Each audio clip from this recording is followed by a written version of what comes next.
Bonjour, je vais vous présenter les bilans kinésithérapiques à réaliser dans le cadre de la maladie de Parkinson. Tout d'abord, je vais commencer par présenter l'interrogatoire fait par le kinésithérapeute en tout début de séance, ensuite présenter les bilans morphostatiques, fonctionnels, articulaires, musculaires et respiratoires, ainsi que le bilan cutané-trophique et vasculaire et celui des troubles associés. Enfin, je finirai par vous présenter quelques tests. Pour commencer, le masseur kinésithérapeute va réaliser son interrogatoire en tout début de séance et qui va porter sur plusieurs points. Le premier étant la date du diagnostic de la maladie, puis la raison du pourquoi il vient le consulter, si c'est après une chute ou s'il vient réviser son traitement par exemple. S'il présente des phases on-off, du fait que tous les patients parkinsoniens n'en présentent pas, du coup quels sont ses médicaments, quelle est la prise de ces médicaments par exemple toutes les 4 heures.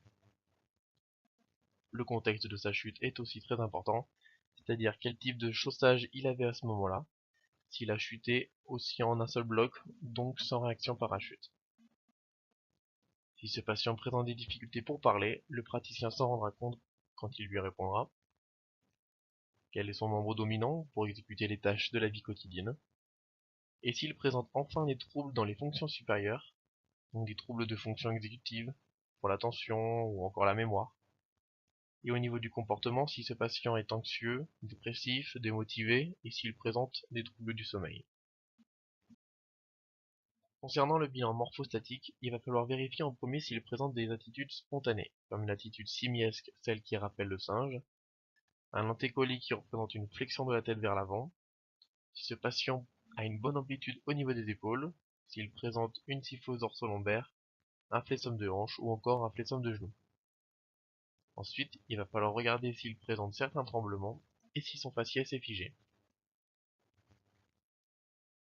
Au niveau du bilan fonctionnel, il va falloir étudier sa marche, qui, une fois atteinte, peut être très évocatrice. Il va donc falloir vérifier son temps de latence au démarrage, si sa marche est pestinente, c'est-à-dire qu'il court après son centre de gravité tout en étant penché en avant et en faisant de petits pas, et si le sujet avance d'un seul bloc, c'est-à-dire sans rien dissocier au niveau des ceintures pelviennes et scapulaires. On peut rajouter à cela une étude de son pas concernant la hauteur, la longueur, la largeur, une étude de sa marche arrière, au cours de laquelle il est possible d'observer la présence d'une éventuelle instabilité posturale, et une étude de son demi-tour. Le tout sans oublier de vérifier le ballon de son bras qui, par ailleurs, s'il est réduit ou perdu, peut constituer le seul signe visible. Il faut vérifier s'il présente le phénomène de freezing, qui correspond à un enrayage cinétique et qui est détaillé dans une autre vidéo présente dans notre site. Je vous mets le lien ici pour pouvoir y accéder.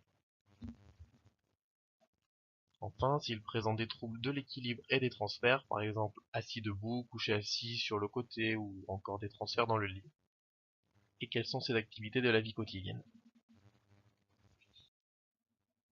Concernant maintenant le bilan musculaire, on va regarder s'il y a une amyotrophie au niveau des muscles, cette amyotrophie étant due à un manque d'utilisation de ces muscles, ce qui va, comme on peut le voir sur le schéma, provoquer une bonne perte de masse musculaire, comme sur la droite. Si ensuite le patient présente une certaine rigidité musculaire, puis on va évaluer la force musculaire des grands groupes de muscles, comme les quadriceps, les triceps suraux, les ischio-jambiers, les fléchisseurs ou encore les extenseurs des orteils. Si le patient est hypoextensible, on va évaluer son degré d'hypoextensibilité. Et s'il présente certaines crampes musculaires ou encore des myalgies, ces myalgies étant dues à un manque de mouvement et à une hypertonie. Pour faire le lien entre le bilan musculaire et le bilan articulaire, on peut noter qu'une hypertonie musculaire dite plastique laisse une sensation de tuyau de plomb.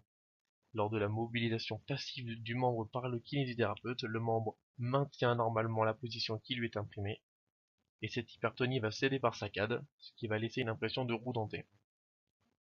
Pour finir, on va regarder si les orteils présentent une attitude en griffe, comme on peut le voir sur ce schéma-là. Passons maintenant au bilan respiratoire. On va évaluer en premier la capacité vitale, cette capacité vitale correspondant au volume d'air mobilisé au cours d'une inspiration maximum et d'une expiration maximum, le tout étant fait volontairement. Il y a ensuite la pratique d'un AFE test correspondant à l'augmentation des flux expiratoires. Ce test permet de confirmer l'encombrement sur toute la hauteur de l'arbre bronchique d'apprécier la difficulté de mobilisation des sécrétions et également de mettre en évidence une petite résistance, modérée mais réelle, qui sera ressentie soudainement en lien avec l'obstruction. Ensuite, on va pouvoir évaluer si l'atout est efficace tant mécaniquement que dans son rôle d'expulsion des sécrétions bronchiques, ces sécrétions étant épaisses et visqueuses, donc peu susceptibles d'être mobilisées aisément, et cela nécessitera une humidification par aérosol thérapie. Enfin, on va pouvoir mesurer le périmètre thoracique.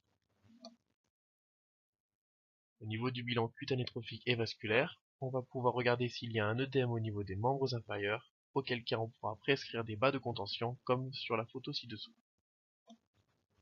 On regardera également si le patient présente une hypersudation et s'il présente un risque de phlébite. La phlébite étant un trouble cardiovasculaire qui correspond à la formation d'un caillot de sang dans une veine. Ce caillot va ensuite bloquer complètement ou partiellement la circulation sanguine tel un bouchon. Comme on peut le voir sur ce schéma-là, le caillot de sang il est là, il va bloquer la circulation sanguine. En plus de tous les bilans précédemment détaillés, il va falloir jeter un œil au niveau des troubles dits associés.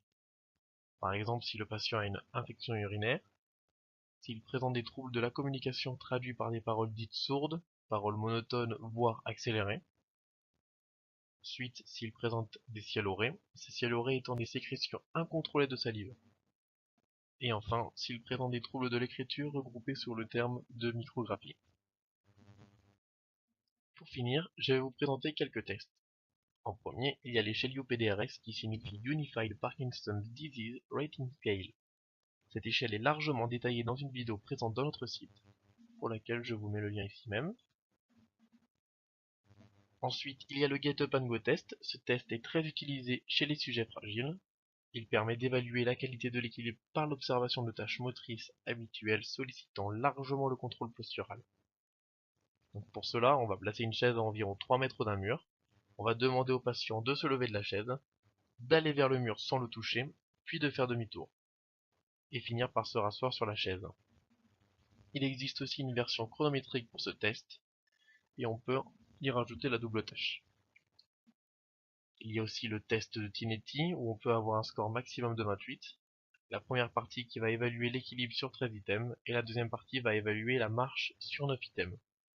Plus le score est grand, plus le patient a des capacités au niveau de la marche et de l'équilibre. Et enfin, quelques tests concernant l'autonomie, comme l'ADL et l'IADL, que je vous mets en lien, que vous pourrez retrouver sur internet. Voilà.